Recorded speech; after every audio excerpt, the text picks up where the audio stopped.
Hello, welcome to এডুহাব Bangla. তোমরা জানো যে এসএসসি 2026-এর প্রথম পরীক্ষা অর্থাৎ এসএসসি সিজিএল আর কিছুদিনের মধ্যেই নোটিফিকেশন বেরিয়ে যাবে। বাট এসএসসি 2025-এ এডিকুইটি আসার পর পার্টিকুলারলি ইংলিশ সেকশন কিছুটা তুলনামূলক তোমার টাইম টেকিং হয়েছে এবং সেখানে বেশ কিছু এমন কোশ্চেন এসছে যেগুলো হয়তো প্রথমবারের জন্য ইন্ট্রোডিউস হয়েছে বা যেগুলো টায়ার ওয়ানে আসার কথা না। তার মধ্যে এই আমাদের হোমোফোনস বা হোমোনিমস এই যে পার্টিকুলার টপিকটা এটা ইন্ট্রোডিউস হয়েছে। হ্যাঁ, আমি এনশিওর করছি যে তোমাদের হতে পারে যে 2026-এ এডিকুইটি কোশ্চেন বানাচ্ছে না, বাট ইংলিশের পার্টিকুলারলি এই যে টপিকটা যদি আমরা খুব অল্প সময়ের মধ্যে জেনে নিই তাহলে যদি কোশ্চেন আসে এর পরেও তাও কিন্তু আমরা সলভ করতে পারবো। এবং এছাড়াও আমরা যেটা এবার থেকে প্ল্যান করেছি সেটা হচ্ছে 2026 এসএসসি সিজিএল সিএইচএসএল বা এমটিএস পরীক্ষার আগে আমরা নতুন কিছু কোশ্চেন সলভ করব যেগুলো হয়তো ওই টাইমের মধ্যে পার্টিকুলার এক্সামে তোমাদেরকে টাইম টেকিং লাগতে পারে বা প্রবলেমে ফেলতে পারে। তো চলো দেখে নেওয়া যাক। আগে এখানে 3টে কোশ্চেন রয়েছে। এই 3টে কোশ্চেনে যদি আমি ভালো করে দেখি, আগে আমি কোশ্চেন না দেখে যদি অপশন দেখি তাহলে দেখতে পাবো সাইট সাইট সাইট সাইট, অর্থাৎ যে 4টে অপশনকে আমি পড়ছি এই 4টে অপশন কিন্তু একই প্রোনাউন্সিয়েশন লাগছে। আমি যদি চোখ বন্ধ করে কান দিয়ে শুনতে চাই তাহলে এই এই 4টে পার্টিকুলার শব্দ আমার কিন্তু একই শোনাবে। ওকে, সেম ভাবে যদি আমি বলি যে কমপ্লিমেন্ট কমপ্লিমেন্ট কমপ্লাইমেন্ট কমপ্লিমেন্ট, এখানেও কিন্তু এই 4টে ওয়ার্ড আমার সেম সাউন্ড হচ্ছে। কিন্তু সেম সাউন্ড হলেই কি সেম মিনিং লিড করবে? দেখে নেওয়া যাক। তারপরেরটা ব্রেক ব্রেক ব্রেক রোপ। হ্যাঁ, অবভিয়াসলি 4 নম্বর অপশানে গিয়ে আমি সেম সাউন্ডের ওয়ার্ড পাচ্ছি না, কিন্তু বাকি 3টে এক। অর্থাৎ এখানে একটা টুইস্ট আছে। কি টুইস্ট আছে? যদি তোমার পার্টিকুলারলি একই সাউন্ড জাতীয় শব্দ থাকে হতে পারে সেটা ডিফারেন্ট মিনিং লিড করছে। ওকে, তো চলো দেখে নেওয়া যাক আজকের কনসেপ্ট, সেটা হচ্ছে হোমোনিমস অ্যান্ড হোমোফোনস। তো হোমোনিমসকে যদি আমি পার্টিকুলারলি একটা সেন্টেন্সে ডেসক্রাইব করতে চাই তাহলে বলবো words that share the same sound or spelling but, point to be noted, but have completely different meaning. Sound same, spelling same, কিন্তু সেটা কমপ্লিটলি ডিফারেন্ট মিনিং। এবার আমি একটু আগের স্লাইডসে যাই, দেখি এখানে কি বলেছে। এখানে তো স্যার সেম স্পেলিং এর কথা বলেছে, কিন্তু এখানে তো শুধুমাত্র সেম সাউন্ড আসছে, সেম স্পেলিং কি আসছে? এই সাইট আর এই সাইটের তো সেম স্পেলিং নেই। ওকে, তাহলে পার্টিকুলারলি কোনগুলোকে আমি হোমোনিমসের ক্যাটাগরিতে ফেলতে পারি? দেখো, বিএটি ব্যাট, ব্যাট হচ্ছে বাদুক। আবার বিএটি ব্যাট মানে হচ্ছে একটা স্পোর্টস গিয়ার যেটাতে আমরা ক্রিকেট খেলি। সেম ভাবে যদি বলি, একটা হচ্ছে এলইএফটি, লেফট, কোনো কিছু রেখে যাওয়া বা ছেড়ে যাওয়া। আর একটা যদি বলি এলইএফটি, সেম সাউন্ড, সেম স্পেলিং, অথচ একটা বোঝাচ্ছে পজিশন আর একটা বোঝাচ্ছে কারেন্ট কন্ডিশন।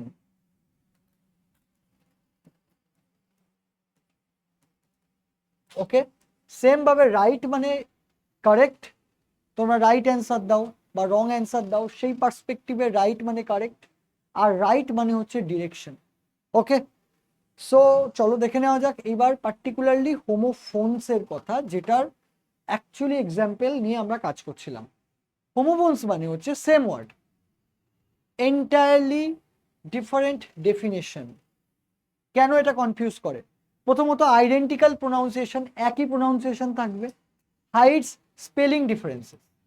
মানে তুমি যদি একজনকে দেখো, চোখে দেখো, তুমি দেখতে পাচ্ছ যে তাদের মধ্যে চেঞ্জেস রয়েছে।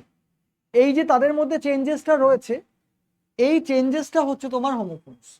কিন্তু তুমি যদি একজন আইডেন্টিক্যাল টুইনকে দেখলে তাদের পোশাক, তাদের দৈহিক আকৃতি সবই সেম, অথচ তাদের ক্যারেক্টারিস্টিক্স আলাদা, সেটা হচ্ছে তোমার হোমোনিমস। বোঝা গেছে? তুমি কি যদি আমি বলি দুজন মানুষ আসছে, তাহলে মানুষ দুজন একই ক্যাটাগরি, তুমি ওদেরকে অন্য গোত্রে ফেলতে পারবে না। কিন্তু যখন তারা আসবে তুমি দেখবে তাদের আকার আলাদা, তাদের জামা প্যান্ট আলাদা, ওকে, সেটা হচ্ছে হোমোফোনস। তার মানে কি আইডেন্টিক্যাল প্রোনাউন্সিয়েশন, হ্যাঁ উচ্চারণ একই লাগবে কিন্তু স্পেলিং এর ডিফারেন্স থাকবে। আগে কিন্তু হোমোনিমসে কিন্তু স্পেলিং এর কোনো ডিফারেন্স ছিল না, okay. Using the wrong word completely changes the sentence. এবার সাপোজ আমরা এটাকে আরেকটু পরে এলাবোরেট করব, তার আগে এখানে একটু দেখে নিই। The vase will break, hit the car brake. এবার এখানে ব্রেক যে শব্দটাকে আমি প্রোনাউন্স করছি সেম প্রোনাউন্স করছি, but they have a different meaning. যদি আমি পার্টিকুলারলি এই দুটোকে ইন্টারচেঞ্জ করে দিতাম, it doesn't make any sense. কেন? তার কারণ হচ্ছে দ্য ভার্স উইল যদি আমি লিখতাম BRAKE, তাহলে এটা কোনো মানে এক্সপ্রেস করতো না। সেম ভাবে আমি যদি লিখতাম হিট দ্য কার ব্রেক, তাহলেও কিন্তু এক্সপ্লিসিটলি এটা কোনো মানে আর কি লিড করতো না, ওকে। ডিগ দ্য ডিপ হোল, এখানে যে হোল আর এখানে যে WHOLE হোল, এই দুটো স্পেলিং এ ডিফারেন্স আছে এবং so does their meaning also different, ঠিক আছে। এখানে যদি বলি আমি ফেয়ার ডিসিশন, এই ফেয়ার আর এই ফেয়ারের মধ্যে পার্থক্য আছে, কিন্তু তুমি বলবে স্যার এদের উচ্চারণ তো এক। এক্স্যাক্টলি, যেহেতু ওদের প্রোনাউন্সিয়েশন সেম অথচ তাদের স্পেলিং আলাদা, সেই জন্য ওটাকে আমরা হোমোফোনস বলছি। এবং তোমরা দেখবে SSC CGL এর পার্টিকুলারলি 2025-এ প্রত্যেকটা শিফটে একটা করে হোমোফোনসের কোশ্চেন এসছে। এবং যখন তুমি অ্যাজ এ নিউ অ্যাসপিরেন্ট হিসেবে TCS এর কোশ্চেন প্র্যাকটিস করে গেছো কিন্তু তুমি হোমোফোনস বা হোমোনিম সম্পর্কে তোমার আইডিয়া নেই, তখন কিন্তু তুমি এই সেম প্রবলেমটা কিন্তু ডিল করতে পারো।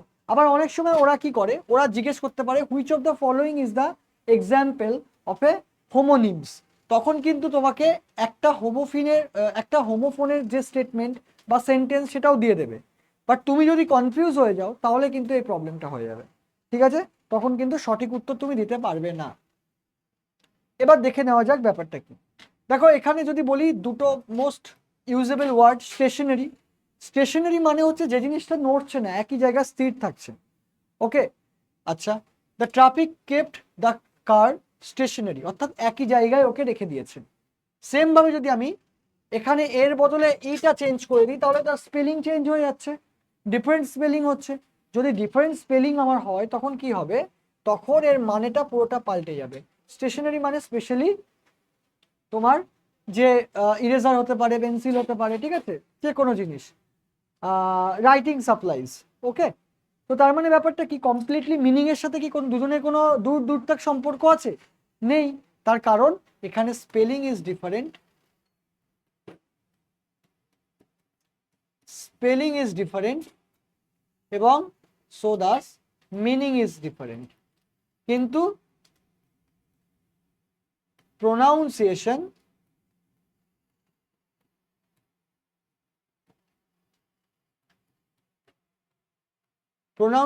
Same, okay. বোঝা গেল? ক্লিয়ার? চলো এবার দেখে নেওয়া যাক কমপ্লিমেন্ট এবং compliment. What does complement meaning? কোনটার ডিফারেন্স আছে বাবা? স্পেলিং এর ডিফারেন্স আছে কিন্তু কোনো উচ্চারণের ডিফারেন্স নেই। কমপ্লিমেন্ট মানে হচ্ছে কোনো জিনিসকে ম্যাচ করা বা কমপ্লিট করা perfectly. The blue tie complements your grey suit. তুমি যে গ্রে স্যুটটা পরেছো, আমি যে পাঞ্জাবিটা পরেছি, তার সাথে হয়তো আমার এই ওয়াচটা কমপ্লিমেন্ট করছে, তার মানে এটাকে সম্পূর্ণ একটা রূপ দিচ্ছে, একটা কমপ্লিট ফর্ম দিচ্ছে, ঠিক আছে। But what about compliment? এই কমপ্লিমেন্ট তোমরা সবাইকেই দাও, ওকে। এই কমপ্লিমেন্ট মানে টু প্রেইজ সামওয়ান, কাউকে তুমি প্রশংসা করছো, তাহলে এদের কিন্তু স্পেলিং এর ডিফারেন্সিয়েশন রয়েছে, ওকে। তাহলে আবার চলে যাই প্রথম স্লাইডসে। প্রথম স্লাইডসে কি ছিল? The wine is a perfect dash to the spicy meal. তাহলে এখানে কি হওয়া উচিত? এখানে কোথাও কি তোমার প্রেইজ সেন্সে বোঝাচ্ছে? বোঝাচ্ছে না। তাহলে প্রেইজ সেন্সে এটা যদি না বোঝায় তাহলে এটা স্পাইসি মিল্ককে কি করছে? কমপ্লিমেন্ট করছে, মানে সম্পূর্ণ করছে, কমপ্লিট করছে। তাহলে সেক্ষেত্রে কোনটা হবে? Complement, okay. Option B. এই যে to complete or match perfectly, right?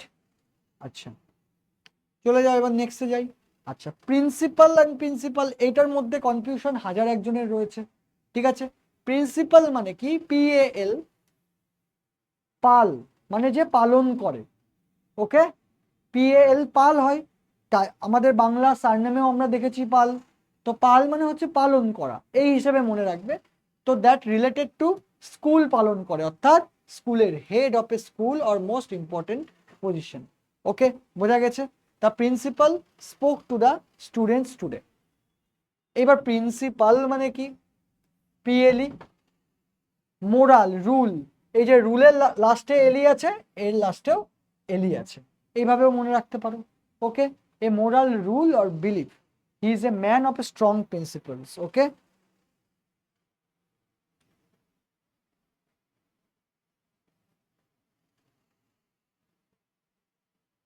ওকে, এটার ক্ষেত্রে কি হবে? বিয়ার অর বেয়ার। বিয়ার মানে হচ্ছে টু টলারেট অর ক্যারি, মানে হচ্ছে আমি পুরো এক্সপেন্সটা বিয়ার করছি, ঠিক আছে? এই ট্রিপে যাচ্ছি, বন্ধু বান্ধবদের, আমি চাকরি পেয়েছি, বন্ধু বান্ধবদের সমস্ত ট্রিপের এক্সপেন্স আমি বিয়ার করছি। I can not bear this extreme heat, আমি সহ্য করতে পারছি না, আমি টলারেট করতে পারছি না। But what about bare? যেই খবর পেলাম যে CGL এর নোটিফিকেশন বেরিয়েছে, আমি খালি পায়ে দৌড়ে ইনস্টিটিউশনে ভর্তি হলাম, যা পড়া ছিল তাই অবস্থায় চলে আসলাম। তো naked, uncovered or empty, bare foot, bare floor মানে হচ্ছে খালি, শূন্য। তাহলে ডিফারেন্সটা কোথায় হচ্ছে? একই রকম শুনতে লাগছে, বাট তাদের তাদের স্পেলিং এবং তাদের মিনিং আলাদা, ওকে? তাহলে এক্ষেত্রে প্রথমে একটা এক্সাম্পল ছিল, আই গেস, না এক্সাম্পল ছিল না। আচ্ছা, এটা কি হবে? Please apply the dash slowly to stop the car. কারকে থামানোর জন্য অ্যাকচুয়ালি কি অ্যাপ্লাই করতে বলছে? ব্রেক নাকি ব্রেক? যদি বি আর ইএ কে দিই তাহলে কমপ্লিটলি আমার সেন্টেন্সটার মানেই চেঞ্জ হয়ে গেল, এবং মানে তো চেঞ্জ হবে, তার থেকে বড় কথা মানে দাঁড়াবে না, ওকে? তাহলে it will be break, right? Option C, okay? আচ্ছা, এবার এটা বলো কি? এখানে এই চারটের প্রোনাউন্সিয়েশনই এক। The new construction dash is near the river, তাহলে নিউ কনস্ট্রাকশন সাইট, এটা উচ্চারণে আমরা বুঝতে পারছি, বাট এই সাইট মানে কি? যেমন ইট ওয়াজ অ্যান অ্যামেজিং সাইট। এবার তুমি বলবে স্যার আপনি তো একই উচ্চারণ করছেন, কোনটা হবে, সাইট হবে না সাইট হবে? তো সাইট মানে হচ্ছে দৃশ্য, ওকে? তাহলে এটা কি হবে? সাইট, বোঝা গেছে? মানে স্থান, স্থান বিশেষে বলছে। আচ্ছা, এই পার্টিকুলার জায়গা থেকে প্রচুর তোমার sentence correction, sentence improvement, error correction, ঠিক আছে? পার্টিকুলারলি ক্লোজ টেস্টে এই দুটো ওয়ার্ড, মানে যদি তোমাদের 35টা শিফটে পরীক্ষা হয়, মোটামুটি ধরে নাও এফেক্ট আর এফেক্ট দিয়ে 10 থেকে 12টা শিফটে কোশ্চেন আসবেই, কোনোভাবে, যে কোনোভাবে। নাই তোমাকে ক্লোজ টেস্টে ইন্ট্রোডিউস করলো, নাই তোমাকে সেন্টেন্স ইমপ্রুভমেন্টে ইউজ করলো, আর নাই তোমাকে এরর কারেকশন ইউজ করলো, কারণ এটা বহু আলোচিত এবং বহু চর্চিত দুটো ওয়ার্ড। অ্যাফেক্ট মানে হচ্ছে influence, goat affected, verb form, ঠিক আছে? এফেক্ট মানে হচ্ছে তার ফলাফল, result. The medicine had a fast effect, এবার এখানে পার্টিকুলারলি ওরা দিয়ে দেবে এফেক্ট, ঠিক আছে? কিংবা কোনো ভার্বে দিল যে it dash our kidney, option দিয়ে দিল এফেক্টস 2, এফেক্টস। পার্টিকুলার এই ওয়ার্ডে প্রবলেম হওয়ার কারণ হচ্ছে আমরা খুব ছোটবেলা থেকে সাইড এফেক্ট, হ্যান ত্যান, এই জাতীয় ব্যাপারটা এটা সম্পর্কে খুব পরিচিত। সেই জন্য আমরা যখন ক্ষতি হওয়ার কথা ভাবি বা কোনো প্রভাবের কথা ভাবি, তখন আমরা ভাবি হচ্ছে যে এই এফেক্টটাই হবে। কারণ দেখো যেটা মেন প্রবলেম হয় সেটা হচ্ছে আমরা তো বাঙালি, আমাদের যে কমিউনিকেশন স্কিল সেটা আমাদের মাতৃভাষার দ্বারা। এবার আমাদের মাতৃভাষার সাথে কিছু ফরেন ওয়ার্ড একসাথে মিশে যায়, তো যার জন্য আমরা অ্যাকচুয়ালি বাংলিশ ভাষা ব্যবহার করি, বাংলা প্লাস ইংলিশ, সেজন্যই প্রবলেমটা হয়। এবং সেখানেই এরর কারেকশন দেওয়া সব থেকে বড় ট্র্যাপ। ওকে, বোঝা গেছে? তাহলে এফেক্ট তাহলে হবে হচ্ছে অ্যাকচুয়ালি কোনো কিছুর প্রভাব জনিত ব্যাপার যেটা ভার্বে ইউজ হচ্ছে, আর এফেক্ট হচ্ছে তার ফলাফল, রেজাল্ট। ওকে, ব্যাস, দ্যাটস ইট। তো এর পরের ক্লাসে আমরা কি করব, আমরা ইংলিশের ক্লাস আমরা আনতে চলেছি তোমাদের জন্য। স্পেশালি সেই ক্লাসে আমরা কিছু কিছু ক্রিটিক্যাল টপিক করব। ক্রিটিক্যাল মানে হচ্ছে ক্রিটিক্যাল একটা সাবজেক্টিভ ব্যাপার, তবে যে টপিকগুলো তোমাকে পরবর্তীকালে প্রবলেম ক্রিয়েট করতে পারে, যেমন para jumble, close test, reading comprehension. Reading কম্প্রিহেনশনকে ইন্ট্রোডিউস করে অ্যাকচুয়ালি ইংলিশ সেকশনে টাইমকে অনেক বাড়িয়ে দেওয়া হচ্ছে। তো তাতে কি হচ্ছে প্রবলেম, আমরা অঙ্কের বা অন্যান্য সেকশনে কম টাইম পাচ্ছি, কিন্তু তারও অ্যাকচুয়ালি রিডিং স্কিল কিভাবে ডেভেলপ করতে হয়, কিভাবে কিওয়ার্ডস খুঁজতে হয়, প্যাসেজের টোন কিভাবে বের করতে হয়, প্রত্যেকটা কিন্তু আমরা গ্র্যাজুয়ালি কভার করব। ওকে, এবং পার্টিকুলারলি প্রিভিয়াস ইয়ার অর্থাৎ 2025-এ আসা বেশ কিছু হোমোনিমস এবং হোমোফোনস আমরা নেক্সট ক্লাসে প্র্যাকটিস করব। আনটিল দেন সবাই ভালো থাকুন।